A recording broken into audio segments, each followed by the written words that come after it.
බෝමුරු වැල්ලේ ගියපු ගමන මේ තියනවාද? ලස්සනනේ. ලපාලක් තිබ්බා. මං එහි සෙල්ලමුත් කරා.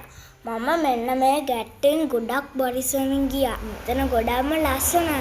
මං හිතුවේ මෙතන ගොඩක්ම සීතල නැති වෙයි කියලා. ගොඩක්ම එතන ගොඩක් සීතල නෑ. මං බැලුම් පිඹුවා. මේ තියෙන දියැල්ල. මෙතන දිගට තමයි අපි ගියේ. ගොඩක් ලස්සනයි මේ. ඕගොල්ලොත් යන්න. මේ තියෙන අපි මෙහෙ ගියපු තැන. මෙතන නාන්න තැනකුත් තියෙනවා. මෙහෙ බටයක් වගේ එකක් යන ඒ මොකද්ද දන්නේ නැහැ. ලස්සන ගස්වැල් ඔක්කොම තියෙනවා. ගොඩක් ලස්සනයි එහෙනම්. ගස්වැල් වලින් ගොඩක් අයිනෙන් අපි පරිස්සමින් ගියා.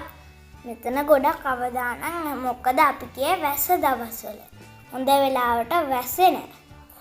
ඒක හොඳයි. මම ඔතනින් පැන්දා ගියා. මේ තියෙන ලස්සන තැන. මෙතන ගොඩක්ම ලස්සනයි.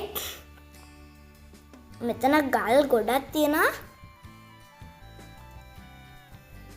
ගස් වැල් ගොඩක් තිබ්බ උතන නම්. පට්ටම ලස්සනයි.